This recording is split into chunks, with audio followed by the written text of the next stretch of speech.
మహానగర పాలనలో సరికొత్త అధ్యాయం మొదలు కానుంది. ప్రస్తుత జీహెచ్ఎంసీ పాలక మండలి గడువు ఫిబ్రవరి 10తో ముగియనుండటంతో అదే రోజున జీహెచ్ఎంసీని 3గా విభజిస్తూ ప్రభుత్వం ఉత్తర్వులు జారీ చేసే అవకాశం ఉంది. పరిపాలనా సౌలభ్యం కోసం నగరాన్ని హైదరాబాద్, శేర్లింగంపల్లి, మల్కాజ్గిరి కార్పొరేషన్లుగా విడగొట్టే అవకాశం ఉంది. ఇటీవల పునర్వ్యవస్థీకరించిన పోలీసు కమిషనరేట్ల సరిహద్దులకు అనుగుణంగానే ఈ విభజన ఉండనుంది. హైదరాబాద్ మహానగరం వేగంగా విస్తరిస్తోంది. ఇక ఈ మేరకు నగరాన్ని మరింత అభివృద్ధి చేసేందుకు తెలంగాణ సర్కార్ అనేక చర్యలు చేపట్టింది.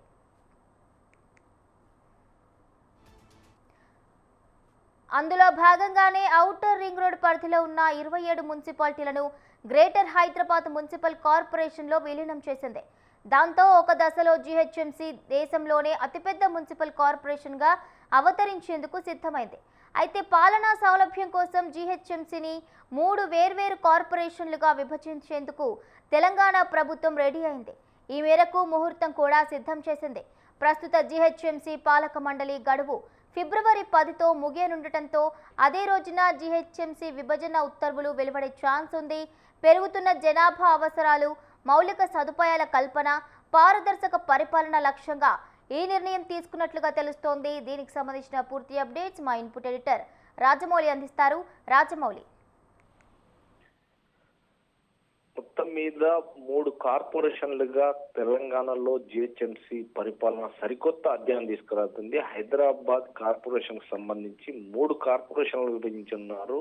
ఏదైతే జిహెచ్ఎంసీ ఫిబ్రవరి 10న ఉత్తర్వులు కూడా వెలువడే అవకాశం ఉంది. ఎందుకంటే ఫిబ్రవరి 10తో ప్రస్తుత పాలక మండలి గడువు ముగియనుంది. అదే రోజు కూడా ఫిబ్రవరి 10 అంటే ఈ నెల 10న ఉత్తర్వులు వెలువడే అవకాశం ఉంది. ఏదైతే తెలంగాణ రాష్ట్ర ప్రభుత్వం హైదరాబాద్ తో పాటు షేర్లింగపల్లి, మల్కాజ్గిరి ఈ 3 కార్పొరేషన్లను ఏర్పాటు చేయడానికి గ్రేటర్ 10లో, ఓఆర్ఆర్ 10లో ఉన్నటువంటి 27 మున్సిపాలిటీలను తీసుకొని ఇవి 3 కార్పొరేషన్లుగా విభజించడానికి ప్రక్రియ సిద్ధమైంది. అదే విధంగా కూడా ముహూర్త ఖరారైందని చెప్పొచ్చు. ఎందుకంటే దేశంలోనే అతిపెద్ద మున్సిపాలిటీగా అంటే జిహెచ్ఎంసీగా అభివృద్ధి చెందడానికి హైదరాబాద్ మహానగరం. ఎందుకంటే ఈ హైదరాబాద్ మహానగరంలో వివిధ రాష్ట్రాల నుంచెలే కాదు, వివిధ దేశాల నుంచి కూడా వచ్చి ఇక్కడ జీవించడానికి వ్యక్తులు ఉన్నారు. కానీ విస్తారంగా పెరిగిపోతున్నటువంటి హైదరాబాద్ చూస్తే కనుక భౌగోళికంగా మాత్రం పెరుగుతుంది. ఈ నేపథ్యంలో జనానికి తగ్గట్టుగానే రూపురేఖలు కూడా మారనున్నాయి. తెలంగాణ ప్రభుత్వం చేపట్టే ప్రతి పనిలో పారదర్శకంగా ఉండాలనే నేపథ్యంతో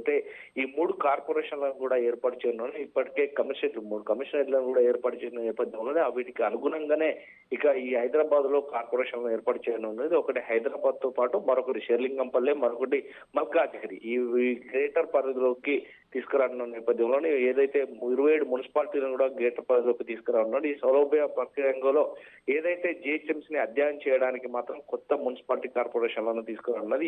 ఈ నెల 10న ఉత్తర్వులు వెలువడే అవకాశం ఉంది. తెలంగాణ ప్రభుత్వం ఏం చేసినా కానీ ఒక గ్రేటర్ హైదరాబాద్ పరంగా కాదు, తెలంగాణ రాష్ట్ర పరంగా కూడా ప్రజలకు మేలు చేసే దిశగా ప్రయాణిస్తుంది. ఇది ప్రజాప్రభుత్వంలో ఎక్కడ పారదర్శకంగా తప్ప ఎక్కడ కూడా చిన్న అమృత స్థానాలు మాత్రం కల్పించడం లేదు. మొత్తం మీద ప్రజలకు ఏం కావాలనేది ఈ ప్రభుత్వం చేస్తుంది కాబట్టి ప్రతి ఒక్క వ్యక్తికి న్యాయం చేకూరేలాగా కూడా చేస్తున్నాం. ఈ కార్పొరేషన్ సంబంధించి ప్రతి ఒక్కటి కూడా కులంకుశంగా ఉండబోతుంది. ప్రతి ఒక్కరికి కూడా న్యాయం చేయాలనేది తెలంగాణ ప్రజాప్రభుత్వ లక్ష్యం అన్నట్టు కూడా చెప్తున్నట్టు మనకు తెలుస్తుంది. బాగుంది.